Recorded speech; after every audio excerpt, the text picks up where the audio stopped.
At the Orion Dominion War Academy, the galaxy's strongest alien champion publicly humiliates an 18-year-old human cadet named Ethan Cole in front of thousands of officers. The human calmly gives only one warning: you have 5 seconds. Everyone laughs. 5 seconds later, the alien champion disappears without a sound. No explosion, no teleportation, no body, only silence. The entire academy enters emergency lockdown. Then the real mystery begins. The strongest warrior in the Orion Dominion disappeared in front of 6,000 witnesses. There was no flash of light, no explosion, no scream. One moment, General Carvox stood in the center of the Imperial War Academy's grand arena, laughing at the human boy before him. 5 seconds later, the enormous alien was gone. All that remained was a black scorch mark beneath his boots, and a single sentence spoken by the human in a voice calm enough to terrify an entire galaxy. I warned him. 3 minutes earlier, the arena had been filled with laughter. Cadets from 92 worlds occupied the floating galleries that circled the combat floor. Admirals, military governors, royal heirs, and decorated commanders watched from private observation platforms suspended beneath the glass dome. At the center of it all stood General Carvox. He was nearly 10 feet tall, with 4 muscular arms, dark crimson skin, and rows of natural armor plates covering his shoulders and spine. Golden markings had been carved into those plates, each one representing a campaign he had survived. Carvox had defeated champions from 23 species. He had broken the armored spine of a Corvan war beast with his bare hands. He had survived the vacuum of space for 4 minutes after an enemy missile tore open his command ship. Across the Orion Dominion, he was known by one title: the Unbroken. And standing before him was an 18-year-old human cadet named Noah Carter. Noah was 6 feet tall, lean rather than heavily muscular, with short dark brown hair and clear blue eyes. He wore the plain black uniform issued to first-year exchange cadets. There were no medals on his chest, no family symbols on his collar, and no visible weapons at his side. To the gathered aliens, he looked painfully ordinary. That was why they laughed when Carvox placed one massive hand on Noah's shoulder and forced him down onto one knee. The ceremony was supposed to celebrate the Academy's newest recruits. Instead, it had become a demonstration. "Look closely," Carvox told the crowd. His deep voice rolled across the arena through hidden amplifiers. "This is what the Dominion has allowed into its finest military institution." More laughter followed. Noah remained on one knee. His hands rested loosely at his sides. Carvox leaned closer. "A creature from Earth," he continued, "a species so young that some of our warships are older than its entire interstellar civilization." Several cadets in the lower galleries stamped their feet in approval. Humans had been members of the Dominion for only 19 years. They were tolerated because Earth controlled useful mineral routes near the outer sectors, but few alien officers considered them equals. They were too small, too emotional, too unpredictable, and according to the official Dominion assessments, too primitive to pose a serious military threat. Carvox tightened his grip. "Do you know why you are here, human?" Noah looked up at him. "To study, General." The answer was polite. That seemed to anger Carvox more than fear would have. "You are here because diplomats wanted proof that the Dominion is merciful," he said. "You are not a warrior. You are a political decoration." The laughter grew louder. In the upper command gallery, Academy Director Solara Venn watched without joining in. Solara belonged to the silver-skinned Illyrian species. Her narrow face rarely revealed emotion, but the fingers of her left hand slowly tightened around the railing. She had reviewed Noah Carter's admission file herself. His scores had been average. His medical records had been ordinary. His background listed him as the son of agricultural engineers from the human colony of New Virginia. Nothing in the file explained why Earth had insisted that Noah be admitted under a sealed diplomatic authorization signed by 3 human admirals. Nothing explained why the authorization carried a security classification higher than her own. And nothing explained why Noah had spent the last 2 weeks quietly observing every camera, doorway, weapons locker, and emergency exit in the Academy. Solara had noticed. She suspected Noah knew she had noticed. General Carvox pulled the human back to his feet. "Perhaps we should test him," the general announced. The arena erupted in approval. A circular section of the floor opened, and a weapons platform rose from beneath it. Blades, rifles, shock staffs, and training pistols were arranged across the polished surface. Carvox selected a heavy Dominion warhammer. The weapon weighed more than Noah. He lifted it with one hand. "You may choose anything you wish," Carvox said. Noah looked at the weapons. Then he shook his head. "I don't need one." For the first time, the laughter weakened. Carvox's 4 eyes narrowed. "Arrogance? No, General. Then what?" Noah met his gaze. "Restraint." The word moved through the arena like an unexpected wind. Some cadets laughed again, but others fell silent. Carvox stepped closer until the two were separated by less than a meter. "You believe you are showing restraint?" "Yes." "Against me?" "Yes." Carvox's upper right hand shot forward. He struck Noah across the face. The sound echoed through the arena. Noah's head turned with the impact. A red mark appeared across his cheek, but he did not fall. He slowly faced Carvox again. The general smiled. You may want to reconsider your answer. Noah touched the inside of his cheek with his tongue, checking for injury. Then he lowered his hands. General, he said quietly, this is your only warning. The arena became still. Carvox glanced toward the galleries as though inviting everyone to appreciate the joke. Your warning? Noah nodded. Do not touch me again. A wave of laughter rolled through the audience. Carvox spread all four arms. You threaten the strongest warrior in the Dominion? No. Noah's voice remained calm. I am giving you 5 seconds to step away. Even Director Solara stopped breathing for a moment. Carvox stared at Noah. Then he laughed louder than anyone. 5 seconds. Noah did not answer. Carvox leaned close enough that his breath moved the human's hair. What happens after 5 seconds? Noah looked directly into the general's 4 golden eyes. You vanish. The laughter became deafening. Carvox lifted one hand and slapped Noah a second time. Then count. Noah did. 5. Carvox turned toward the crowd and raised the hammer above his head. 4. Cadets began counting with him, mocking the human. 3. Hundreds of voices joined together. 2. Carvox looked back at Noah, still smiling. 1. The arena lights flickered. There was a soft sound, almost too quiet to hear. It resembled a breath being pulled through metal. The war hammer fell. It struck the floor with enough force to crack the stone. General Carvox was no longer holding it. He was no longer standing beside Noah. He was no longer anywhere inside the arena. The laughter died so completely that the distant hum of the Academy's power generators became audible. Noah stood alone beside the fallen hammer. A circular black mark had appeared where Carvox had been standing. Nothing else remained. Security alarms erupted. Red lights flashed across the dome. Armored doors slammed shut around every exit. Lock down the Academy, Director Solara shouted. Dominion guards rushed onto the combat floor, plasma rifles aimed at Noah. He did not resist when they surrounded him. He did not raise his hands until ordered. And he showed no surprise. Captain Rex, head of Academy security, approached with a shock pistol leveled at Noah's chest. What did you do? I gave him a warning. Where is General Carvox? Noah looked at the black mark on the floor. That depends on him. Rex pressed the pistol against Noah's chest. Answer me. Noah's expression did not change. Your weapons will not help you, Captain. Rex's finger tightened around the trigger. Director Solara descended from the command gallery using the emergency lift. Lower it, she ordered. Rex turned toward her. Director, he removed a Dominion general from a secured arena. And if he could do that to Carvox, Solara replied, what makes you believe threatening him is wise? The captain hesitated. Then he lowered the pistol. Solara stopped in front of Noah. Up close, she saw no fear in him, only calculation. You knew this would happen, she said. I knew it could. What technology did you use? Noah glanced toward the thousands of witnesses still trapped in the galleries. Not here. You are in no position to negotiate. I am not negotiating. The Academy director studied him. Then what are you doing? Trying to prevent panic. Solara looked around the arena. Cadets whispered in frightened groups. Officers shouted into communication devices that no longer connected to external networks. Engineers scanned the black mark with portable sensors. The strongest military academy in the Dominion had entered complete lockdown. Panic had already begun. Solara turned back to Noah. Take him to Isolation Chamber 1. Captain Rex signaled his guards. As they escorted Noah away, the human glanced once toward the highest observation gallery. A female cadet stood near the railing. She was human. Her name was Maya Torres. For only a second, Noah and Maya looked at each other. Neither spoke. But Maya gave the smallest possible nod. Solara saw it. She said nothing. Isolation Chamber 1 had been designed to hold hostile diplomats, military assassins, and species capable of surviving standard restraints.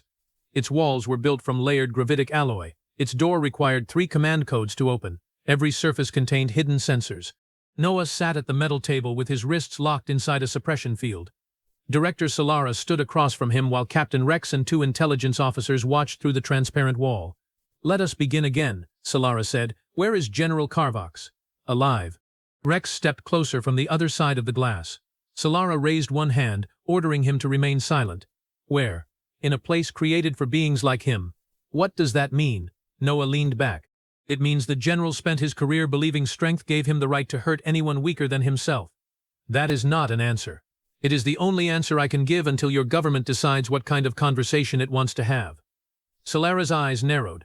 You planned this. No. You expected Carvox to attack you. I expected someone to. Why? Because that is what this academy does to human cadets. The director remained silent. Noah continued. In 19 years, 36 humans have studied here. 22 resigned before completing their first year. 8 suffered serious injuries during unauthorized training exercises. 4 disappeared from official records after filing complaints. 2 graduated. Solara knew those numbers. She had seen them in different reports, separated by years and departments. She had never seen them placed together. You memorized the Academy archives, she said. I studied them. Why? Because someone had to. Solara stepped closer to the table. You came here expecting abuse. We came here expecting a pattern. We? Noah did not answer. The director remembered his glance toward Maya Torres. How many human cadets are involved? No response. Did Earth send you to attack this academy? No. Then why are you here? Noah's gaze hardened. To learn who has been making human cadets disappear. For the first time, Solara's composure broke, only slightly. But Noah noticed. You know something, he said. I know that 4 human cadets were transferred from the academy under sealed orders. Transferred where? The files did not say. They were not transferred. Solara stared at him. Noah leaned forward, as far as the suppression field allowed. They were taken. By whom? That is what I came to discover. Captain Rex entered the chamber without permission. His face had lost its usual confidence. Director, we have a problem. Solara turned. What happened? The arena sensors completed their analysis. And? There was no teleportation event. We already knew that. No, Director, you do not understand. Rex placed a data tablet on the table. There was no energy discharge because nothing entered the Academy's systems. Solara looked at the readings. What are you saying? The technology did not activate when Carter counted down. Rex swallowed. It was already active before the ceremony began. Noah closed his eyes for 1 second. The captain noticed. You knew. Noah opened them again. What else did the scan find? Rex stared at him. Every senior officer in the arena was marked. Solara looked up sharply. Marked how? We detected microscopic distortions around their biological signatures. Admiral Voss, Commander Yule, Governor Trell, you, me, everyone with command clearance. The captain's voice lowered. Whatever took Carvux could take any of us. A heavy silence filled the chamber. Solara turned slowly toward Noah. Remove his restraints. Rex blinked. Director, now. The suppression field disappeared. Noah rubbed his wrists but made no attempt to move. Solara sat opposite him. Start talking. Noah looked at the intelligence officers behind the glass. Clear the room. I will not. Then Carvux stays where he is. Rex moved toward Noah. Solara stopped him. Then she ordered the officers out. Captain Rex remained. Noah shook his head. Him too. I am responsible for security, and someone inside your security division helped abduct 4 human cadets. Rex's jaw tightened. That is an accusation. No, Noah replied. It is a conclusion. Solara looked at her captain. For years Rex had been loyal. But loyalty was not proof of innocence. Wait outside, she ordered. The captain left reluctantly. The moment the door sealed, Noah stood. What are you doing? Solara asked. Checking whether we are alone. He walked along the chamber wall, tapping specific points with his fingers. At the 3rd point, he pressed against what appeared to be solid metal. A hidden panel opened. Inside it was a small recording device. Solara stared at it. That is not Academy equipment. No. Noah crushed it beneath his boot. Someone has been listening to every high-level interrogation conducted in this chamber. Solara felt cold. How did you know? I did not. I suspected. He returned to the table. Now we can speak. Who are you? My name is Noah Carter. You know what I mean. Noah considered her for a moment. Earth established a defensive research division 11 years ago, not a military unit, not an intelligence agency. It studies a single question. What question? What happens to humans who disappear inside Allied territory? But the Vice-Sellers said nothing. The division is called Silent Horizon, Noah continued. It has no official command structure and no public budget. It exists because human governments learned very quickly that filing complaints with the Dominion achieves nothing when the suspects are powerful. And you are one of its agents? I am one of its witnesses. You are 18. I was 12 when my brother entered this academy. Solara understood before he finished. Your brother was one of the missing cadets, Daniel Carter, 2nd-year tactical command student. Officially transferred 6 years ago. Noah's calm voice finally changed. There was no anger in it, there was something heavier. He never arrived at another facility. Solara looked down at the table. I remember the name. Noah went still. You remember him? He came to my office 3 days before the transfer order. He claimed instructors were selecting human cadets for private evaluations beneath the Western Training Wing.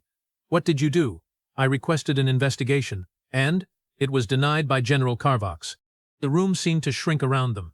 Noah's eyes became colder. Carvux was involved. I do not know. You do. I know he sealed the complaint and signed the transfer authorization. Noah turned away. For the first time since entering the academy, his controlled mask began to fracture. Not completely, just enough for Solara to see the boy beneath the operative. You sent my brother back to his dormitory after he told you he was in danger.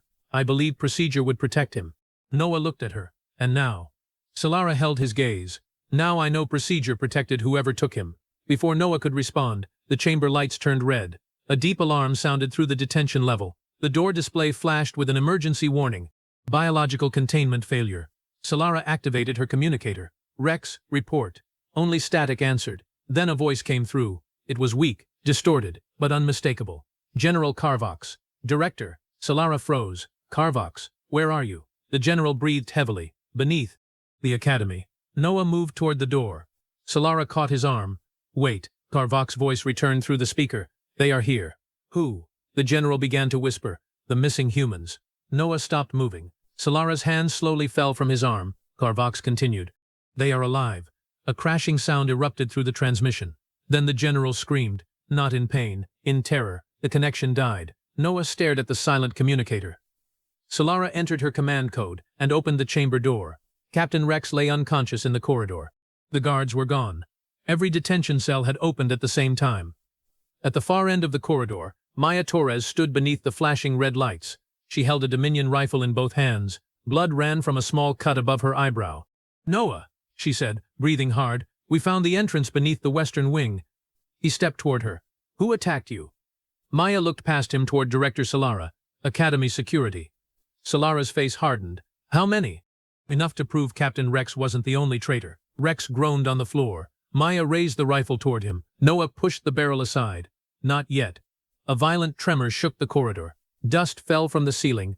Somewhere deep beneath the academy, something enormous began to move. Maya looked at Noah. Silent Horizon activated the extraction field when Carvox touched you. He should have appeared inside an empty holding chamber, but he didn't, Noah said. No, someone redirected him. To the hidden facility, Solara whispered. Another tremor struck. This one was stronger. The floor cracked between them. A voice suddenly came through every speaker in the academy. It was not Carvox. It was human. Male. Older. And when Noah heard it, all the color drained from his face. Hello, little brother. Noah stood completely still. The voice continued. You took 6 years to find me. Maya stared at him. Is that Daniel? Noah could not answer. The academy's main display activated on the corridor wall. A live image appeared. Daniel Carter stood inside a vast underground laboratory. He was older than the photograph in Noah's file. Scars crossed one side of his face, and a black Dominion control device had been embedded along his spine. Behind him stood the 4 missing human cadets, all alive, all armed. And kneeling at Daniel's feet was General Carvox. Daniel smiled into the camera. But it was not the smile of a rescued prisoner. It was the smile of someone who had been waiting. You came here to save us, Daniel said. He lifted a strange device in one hand. The academy shook again. But you have no idea what they turned us into. The screen went black. Then every door leading to the surface sealed at once. The screen went black. For one terrible second, nobody moved. Noah stood beneath the red emergency lights, staring at his own reflection in the dead display. His brother's voice still seemed to hang in the corridor. You have no idea what they turned us into. Maya lowered the rifle slightly. Was that really Daniel? Noah's face had gone pale, but his voice remained controlled. Yes. Director Solara looked down at Captain Rex, who was beginning to regain consciousness on the floor. You said Silent Horizon's field was supposed to send Carvox into an empty chamber. Maya nodded. The field was built as a containment system. It marks a biological target and transfers them into a secured space outside the immediate combat zone. No injury, no permanent harm. But someone redirected the transfer beneath the academy, Solara said. Someone who already knew how the system worked, Noah replied. The director looked toward the black screen. Your brother. No. Noah's answer came too quickly. Maya studied him carefully. Noah. Daniel disappeared 6 years before Silent Horizon perfected the current field technology. He couldn't have known its control architecture. Unless someone taught him, Solara said. A low mechanical groan rolled through the corridor. The floor vibrated again, but this time the tremor did not fade. It grew stronger. Warning symbols flashed across the walls. Structural failure. Western sublevels. Maya checked the rifle's power cell. The underground facility is coming online. Solara crouched beside Rex and removed the captain's sidearm before he fully opened his eyes. He looked up at her, confused. Director? Who is beneath the western wing? Rex tried to sit up. I don't know what you mean. Solara pressed the pistol against the armor covering his chest. You have served as head of Academy security for 11 years. Secret laboratories do not operate beneath my institution without your knowledge. Rex's expression shifted. It was subtle, but Noah saw it. The confusion vanished. The captain's eyes became cold. You should have stayed in your office, Director. His hand moved toward the inside of his uniform. Noah reacted first. He caught Rex's wrist and twisted it away from his body. A small detonator fell from the captain's sleeve and struck the floor. Maya kicked it down the corridor. It exploded in a burst of white energy that tore a hole through the metal wall. Solara stared at Rex. You were going to destroy this level. I was going to stop the humans from escaping. Why? Rex laughed weakly. Because they are not human anymore. Noah tightened his grip. What did you do to them? I did nothing. The Dominion did what was necessary. To students, to specimens. Noah slammed Rex back against the floor. For the first time, anger broke through his calm expression. Maya grabbed Noah's shoulder. We need him alive. Noah released the captain slowly. Solara stepped closer. What is the facility? Rex looked at her with open contempt. Project Ascendant. The name meant nothing to Noah. It meant something to Solara. Her silver face tightened. I have heard that name. Then you know why it exists, Rex said. The Dominion has spent centuries breeding stronger soldiers, engineering better armor, and building larger fleets. But every species reaches a biological limit. He looked toward Noah. Humans do not. Maya's fingers tightened around her rifle. Rex continued. Your bodies adapt to stress faster than any species we have ever studied. Your minds reorganize around trauma. Your nervous systems learn pain, fear, and movement with disgusting efficiency. You abducted human cadets to experiment on them, Solara said, to improve the Dominion. Noah pulled Rex upright by the front of his uniform. Where is the entrance? Rex smiled. You will not survive long enough to reach it. The corridor lights died. A moment later, emergency power returned in dim blue strips along the floor. Far ahead, the sealed blast door began to open. Not from their side, something moved in the darkness beyond it. Maya raised the rifle. A human figure stepped through. He wore a torn Academy uniform beneath layers of black mechanical armor fused directly into his skin. Metallic lines ran across his neck and arms. One eye had been replaced by a glowing Dominion implant. Noah recognized him from the files. Samuel Reed. The missing cadet stopped 10 meters away. He had disappeared 4 years earlier. Samuel's natural eye fixed on Noah. Daniel said you would come. Where is he? Waiting. For what? Samuel tilted his head. For the Academy to fall. Behind him, more footsteps echoed in the darkness. The other missing cadets emerged. Leah Morrison, Jacob Shaw, Anthony Briggs. Each carried different injuries and modifications. One had an artificial arm powerful enough to crush armor. Another had metal support structures visible beneath the skin of his legs. Leah's head was surrounded by a faint distortion that made the air ripple. Maya aimed at the floor rather than at them. We're not your enemies. Samuel looked at her rifle. Everyone with a weapon says that. Noah stepped forward alone. Daniel contacted me. He wanted you to hear his voice. He wanted me to find him. No, Samuel said. He wanted you to understand what happens next. A metallic shriek erupted above them. The ceiling split open. An Academy combat drone dropped through the gap, weapons rotating toward Samuel. Before it could fire, Leah raised one hand. The drone vanished. There was no light, no explosion. It simply disappeared, the same way Carvox had vanished in the arena. Noah stared at her. You redirected the extraction field. Leah lowered her hand. We improved it. Maya looked at the empty space. Silent Horizon system needs an external targeting network. Not anymore, Samuel replied. The modifications in his neck pulsed with blue light. They put Dominion technology inside us. We made it listen. Solara finally understood. The distortions around the officers in the arena, Leah marked them, Noah said. Samuel nodded. Every officer connected to Project Ascendant. Solara looked at him sharply. Carvox wasn't chosen because he struck Noah. He was already marked, Samuel said. The slap merely gave us the moment we needed. Noah's expression hardened. You used me. Daniel used the situation. That is not the same thing. It is exactly the same thing. Samuel stepped closer. You came here looking for missing students. You found us. Mission accomplished. You're planning to destroy the Academy. We are planning to remove the people who created us. There are 6,000 cadets above us. Most of them laughed when Carvox forced you to your knees. They didn't experiment on you. They watched. Noah stood directly in front of Samuel. So did I. Samuel's natural eye narrowed. What? When Daniel disappeared, I was 12 years old. I watched adults call it a transfer. I watched investigators close the case. I watched Earth's diplomats accept lies because they were afraid of damaging relations with the Dominion. His voice became quieter. I spent 6 years preparing to find him because I could not stop what happened the first time. Noah glanced at the modified cadets. But I am not going to watch him become the thing that hurt him. Samuel's artificial eye flickered. You think you can stop Daniel? I think I have to try. For a long moment, neither moved. Then Samuel stepped aside. The facility entrance is through the western lift. Maya lowered her rifle. You're letting us pass? I am letting Noah choose. Samuel turned toward Rex. The captain tried to crawl backward.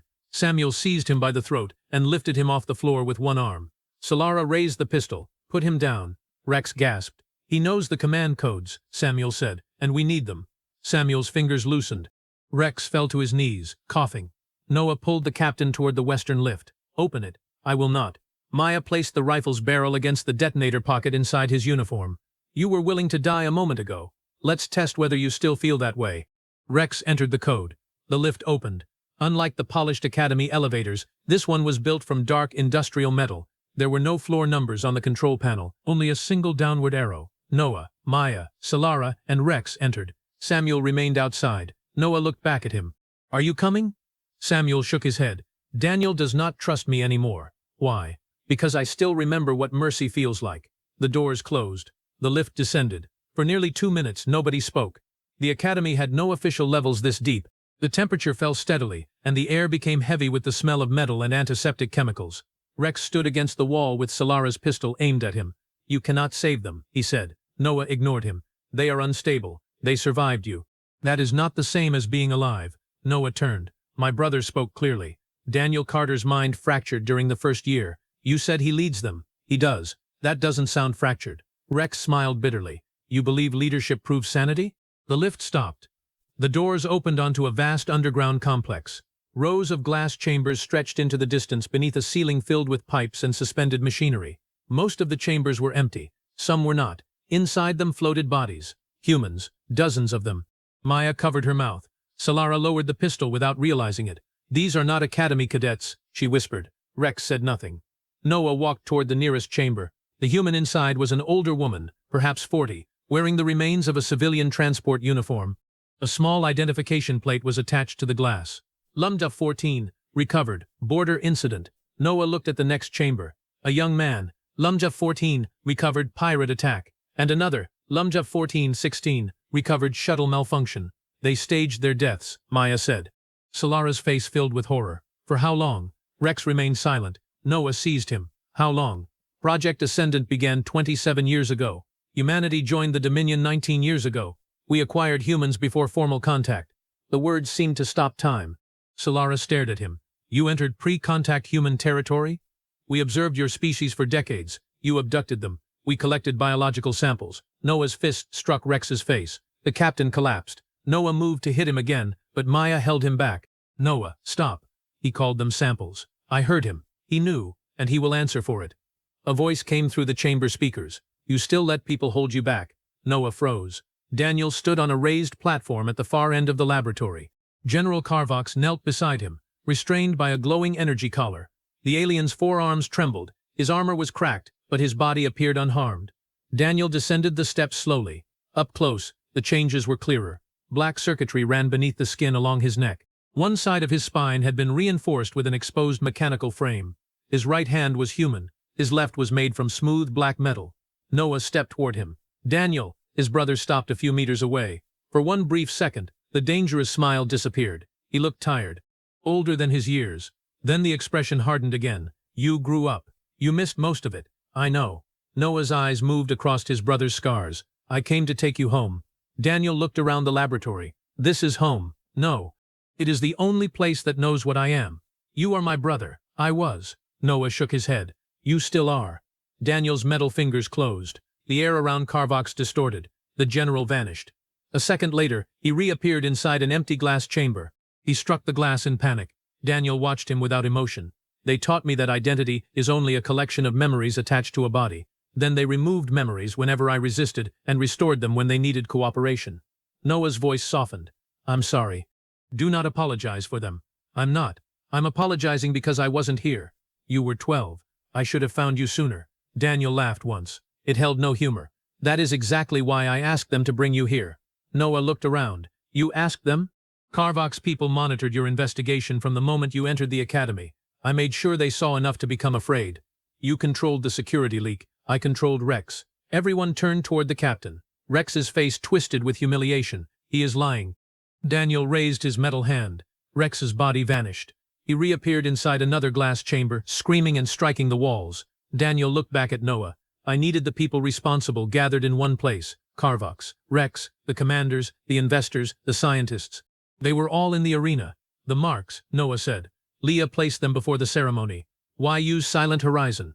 Because your system was elegant, non-lethal, precise. Exactly the kind of weapon humanity builds when it is still pretending restraint is virtue. Noah understood. You want to transfer every marked officer into the laboratory. Not the laboratory. Daniel looked upward.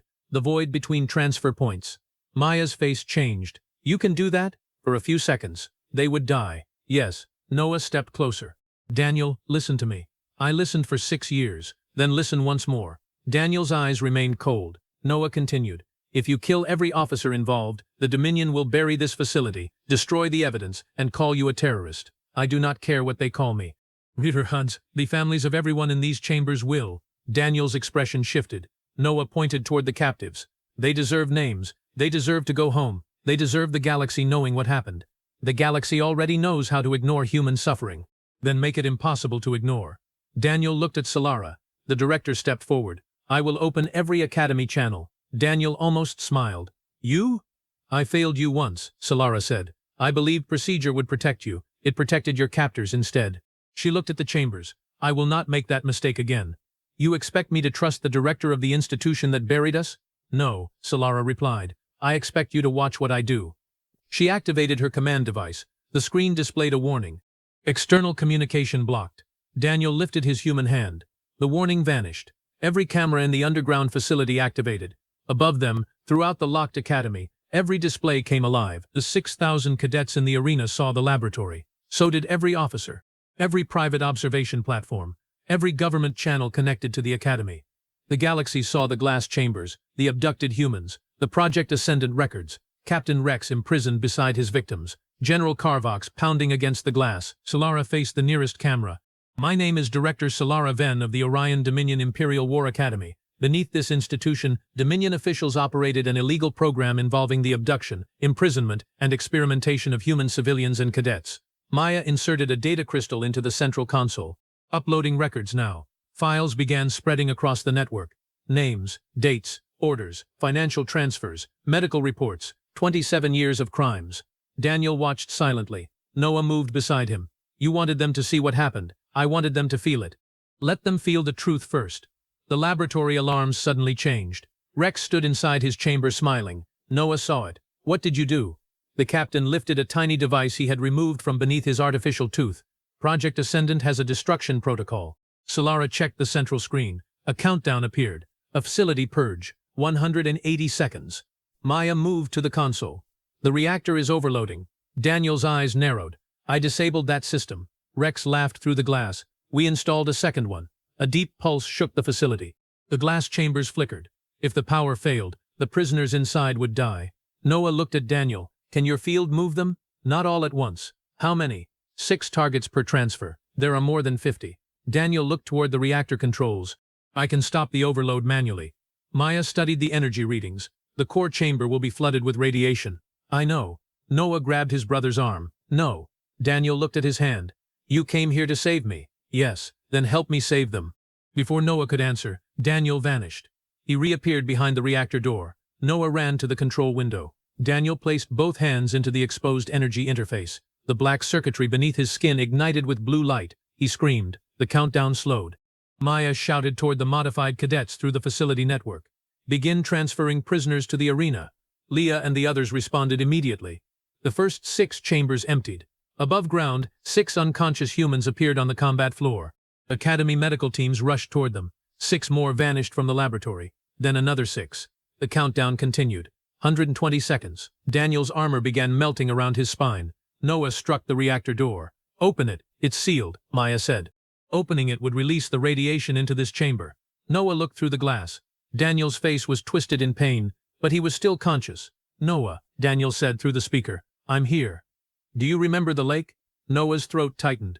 Behind their childhood home in New Virginia, there had been a small lake surrounded by pine trees. Daniel had taught him to swim there. Yes, you were afraid of the deep water. You threw me in. You learned. I almost drowned, but you didn't. Another 6 prisoners disappeared. 60 seconds. Daniel's knees buckled. Noah pressed his hand against the glass. You're coming home with me. Daniel smiled faintly.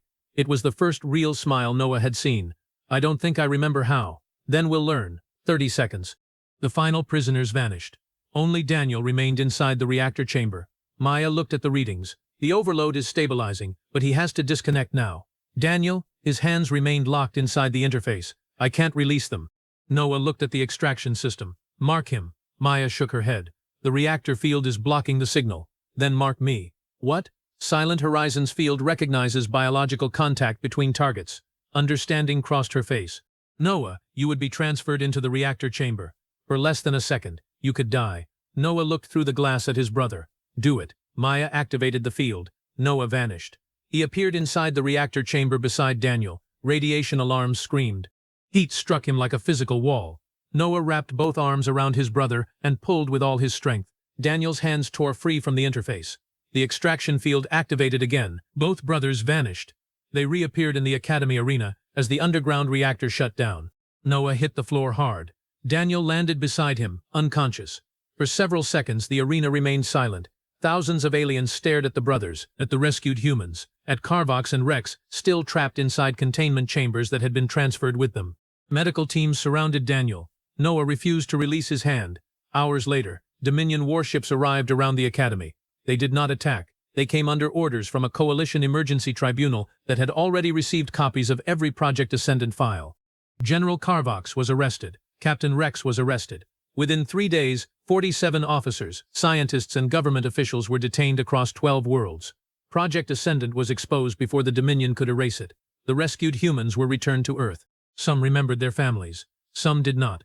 Daniel Carter survived. The modifications inside his body could not be removed safely, but Earth's doctors stabilized them. His memories returned slowly and unevenly. Sometimes he remembered Noah as a child. Sometimes he did not recognize him at all. Noah visited every day. He never forced Daniel to remember. He simply sat beside him and told stories about New Virginia, the pine trees, and the lake where one frightened boy had learned to swim.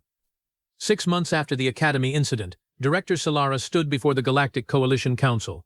The chamber was filled with representatives from 92 worlds. This investigation began, she said, because General Carvox struck a human cadet and vanished 5 seconds later. She looked toward the human delegation. We believed the disappearance was the threat. Her voice became quieter. We were wrong. The threat was what our own institutions had been hiding beneath our feet for 27 years. Human enrollment restrictions were removed. Independent inspectors were placed in every Dominion military academy. The families of the abducted received official recognition and compensation, though no payment could restore the years taken from them. Silent Horizon became public. Not as a weapon, as a promise. No human would ever disappear inside Allied territory without someone searching for them. Noah returned to the academy the following year. The arena was repaired. The black mark where Carvox had stood remained. No one had ordered it preserved, but nobody had dared remove it. On Noah's first morning back, cadets from dozens of species moved aside as he crossed the courtyard. Some looked afraid, others looked ashamed. A towering alien combat champion stood near the entrance, blocking Noah's path. The courtyard went silent. The alien looked at Noah, then he stepped aside. Noah continued walking. Maya caught up beside him. You didn't even warn him. He listened before I had to. She smiled. Do you think the galaxy finally understands humans? Noah glanced at the black mark visible through the arena doors. No. Then what did it learn? He looked toward the stars beyond the academy dome. That our patience is not weakness. Far away on Earth, Daniel Carter sat beside the lake behind their childhood home. His metal hand rested on the grass. For several minutes, he watched the water without speaking. Then Noah sat beside him. Daniel looked over. I remember this place. Noah smiled. You taught me to swim here. Daniel studied the lake. You were afraid, terrified. I threw you in. You did. Daniel's expression softened. But you survived. Noah looked at his brother. We both did. Above them, the evening sky turned gold. And across the galaxy, the story of the human boy who gave one warning continued to spread. Most beings remembered the 5 seconds. They remembered the strongest alien disappearing. They remembered the academy entering lockdown. But those who understood what had truly happened remembered something else. The human boy had possessed the power to destroy his enemy. Instead, he used it to uncover the truth, rescue the forgotten, and bring his brother home. That was the moment the galaxy finally began to fear humanity. Not because humans could make the strongest alien vanish, but because, even after everything done to them, they still knew the difference between revenge and justice. Like, comment, and subscribe to my channel for more HFY sci-fi stories.